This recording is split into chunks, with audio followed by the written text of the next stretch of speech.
When they returned to Charles' home, Finn immediately went to the computer and used everything in his power to find information on Albert.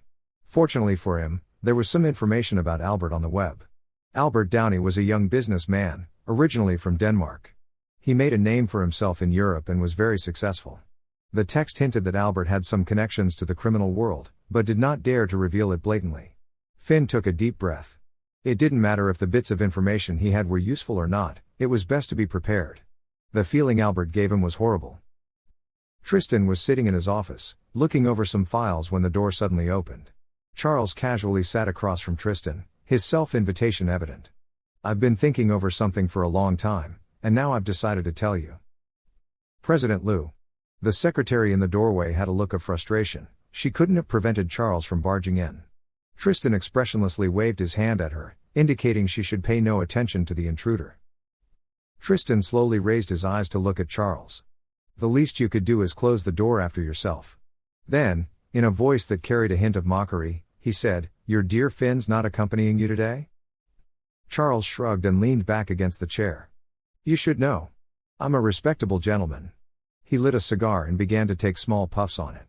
Blowing out a cloud of smoke, Charles looked around the office. "Don't you have any alcohol in here?" "I don't drink while I'm working." "Hypocrite." Charles gave a disdainful laugh and slightly frowned. "2 days ago when I went to visit Albert, I brought Finn with me." "That's not surprising. Recently, you've been hanging off him all day like a koala." Tristan lifted his eyes slightly to look at Charles. "But see, that's the problem. It seems like Albert took some interest in Finn." Charles helplessly shook his head. "I don't want to think that my tastes are the same as his. Otherwise, I would think I'm abnormal as well." "Charles, what are you worried about?" The self-declared gentleman took a puff on his cigar, his face becoming slightly blurred from within the smoke. "When the time comes, what if Albert really asks you to give him Finn? If Albert wants Gab, then we'll give him Gab. If he wants Finn, then we'll give him Finn, but only for 3 days." Charles was rather regretful. If I were to hand him over to that perverted Albert, I would feel very guilty. At first, Tristan had thought Finn would be sent back after one night. He didn't think that in a blink of an eye, 2 weeks would pass. Rubbing his chin, Charles put the half-finished cigar in the ashtray. "Aren't going to stay a bit longer?" Tristan asked. "My darling Tang finishes filming at 6. He seemed a little angry today." Charles' eyes suddenly lit up. "Since you've known him for many years, do you know what he likes?" "Everything expensive," Tristan said without hesitation. "Is that so? Last time when I wanted to give him a car, he said he preferred me to drive." Charles started to laugh. "Looks like you don't know him at all." "Finn." Someone called out his name from behind. Finn turned around. "I heard you came out of the hospital just recently. I've long told you that you're not fit for this industry with your personality." "I think you're right, thanks." Finn smiled. Chen stared at the man for a moment, and spoke half a beat later. "I hope you've really thought it through." Finn walked over and gave the young man a friendly pat on the shoulder. It was better to have one more friend than one more enemy. Chen glanced suspiciously at the man walking away. He couldn't quite put his finger on what was off about the other. Finn had a pitiably small amount of parts in the show. He was an extra that wasn't even in line for being third male. His character didn't show up for more than a couple episodes before getting killed off. Naturally, the tragic life of the character was also part of his charm. He had already read through the script long before ago. There wasn't much to shoot today, just one scene. He was a musician in the Imperial Palace. As he and other musicians performed for a banquet, a palace maid, as performed by the main female, liked his song. They exchanged one glance with each other, and that was it. Standard canon fodder. Finn had personally greeted the main cast of the show, but the young and currently popular celebrities only casually glanced at him a couple times, mainly ignoring him. In the makeup room, Finn put on ancient-styled Chinese robes and a long-haired wig for the first time. Looking at the familiar yet strange reflection in the mirror, he had an inexplicably peculiar feeling. "You could act as Warrior Lanling at this point." The makeup artist in charge of styling Finn exclaimed as she added the finishing touches to his look. Warrior Lanling was a famous general of ancient China, known as a man with a soft face but a strong spirit. In history, he could be counted as a well-known male beauty. Unfortunately, he had a quite regrettable end. Finn smilingly hugged the makeup artist. "Thank you." The makeup artist blushed. "If you really want to thank me, take a picture with me." Finn joyfully agreed, and Sharon helped the two take a photograph. At this point, she only thought that Finn looked exactly like someone out of a painting, so she posted it out of habit. She had no idea that by the time she checked on the post again after work, it would become the third most popular post in the daily rankings. This was his first scene. His first since becoming the new Finn. None of Finn's parts today had spoken lines, so he only had to pretend to play the Gucci and share illicit glances with the female lead. The props had been set up, and the director yelled the command to begin. A long-lost feeling seized his heart. At this moment, he was no more than a court musician bound to the imperial palace by invisible chains. His entire life's thoughts and feelings, words that could not be said, the endless loneliness, could only be expressed through the chords at his fingertips. All around him was the joyous chatter of the emperor's wine banquet, but he heard only the sounds of the Gucci. There was no need for any dialogue or any exaggerated facial expressions. Finn's downcast eyes carried sadness within them, and the corners of his lips held a strand of solitude. It was simple and clear.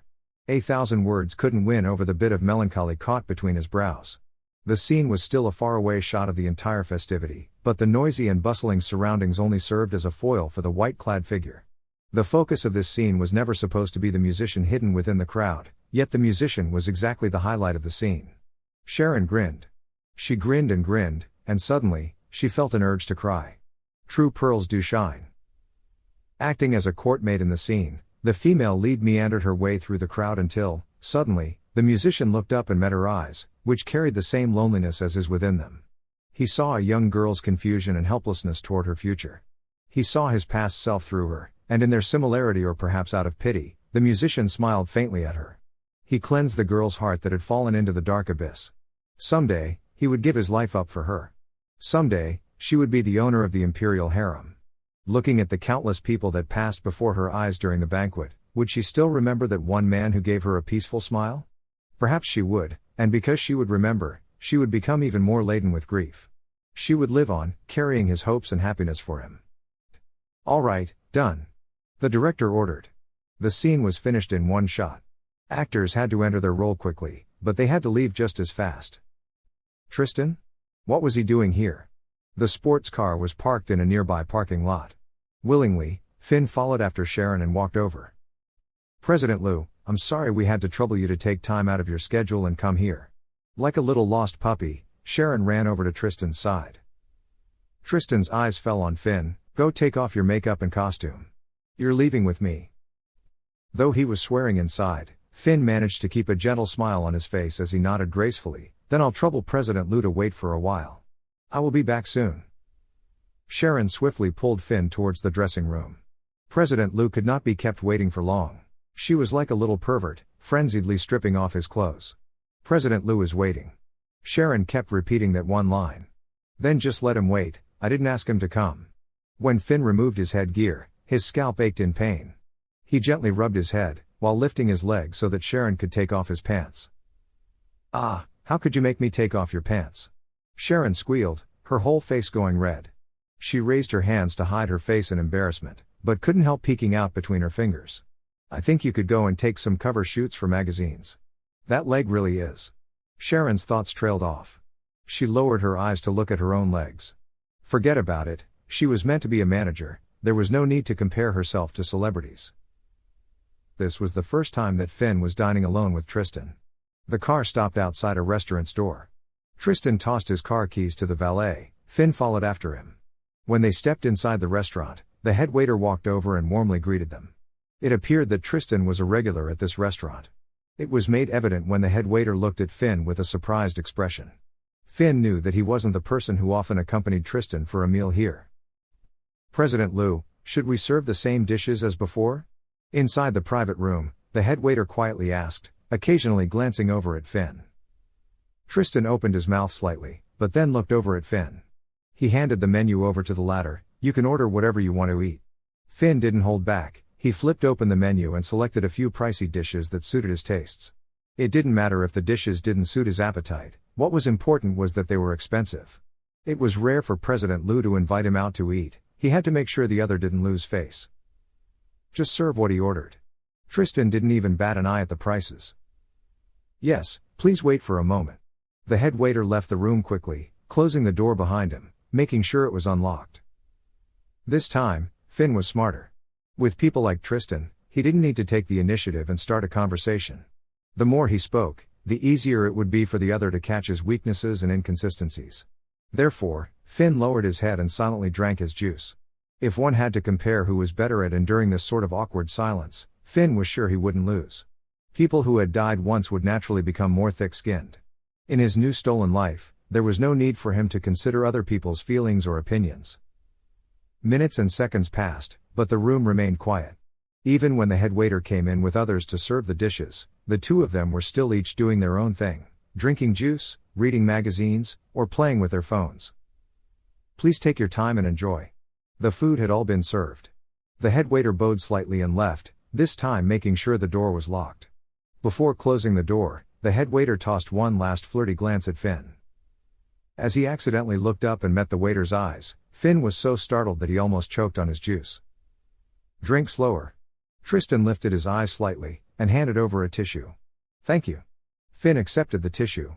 He turned aside and lowered his head to wipe away the juice clinging to the corners of his mouth. How embarrassing. Tristan's face was expressionless. He picked up his knife and fork and started cutting the piece of tender beef on his plate. "Before, you chattered a lot when you were with me." The president acted as if he had said those words thoughtlessly, but it was a deliberate move. Does President Liu miss my past self? Feeling hungry, Finn picked up his chopsticks and started eating. "No, I like your current self better," Tristan said naturally. "Thanks for President Liu's appreciation," Finn replied in a businesslike tone. However, the words didn't feel stiff when they came out of his mouth, instead they were slightly humorous. Tristan swallowed his mouthful of beef. He narrowed his eyes when he saw plate after plate of spicy dishes arranged before Finn. He lowered his head and continued eating his lightly flavored food. "I came to find you today because I have some good news for you." "Are you going to give me a pay raise?" Finn smiled and said. Tristan continued speaking. "Director Liam decided to use you for his new movie. The one we had recommended this time was Gab from Sutton's company. His qualifications are excellent all around, but Director Liam seemed to think that you have more explosive charm under the camera." As Tristan said those words, he glanced over at Finn meaningfully. "President Liu, why don't you just give it to me straight?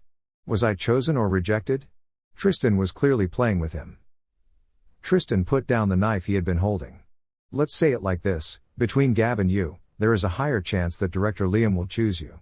Although Tristan Entertainment are working in collaboration with Director Liam for the film, we are only responsible for marketing. The main investor is Charles." Finn already knew this.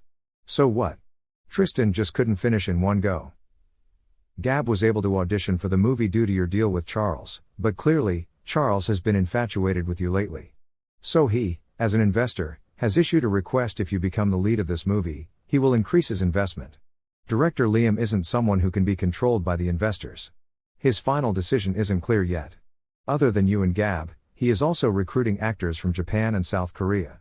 However, between the two of you, your chances of getting the role is higher, which is why I've decided to invest in you from now on.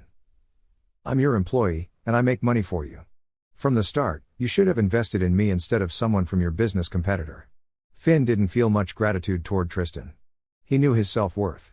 If it wasn't for the fact that he was locked under contract with Tristan Entertainment, he would go somewhere else, he'd do just as well no matter where he was. "Your reaction is quite bland," Tristan said.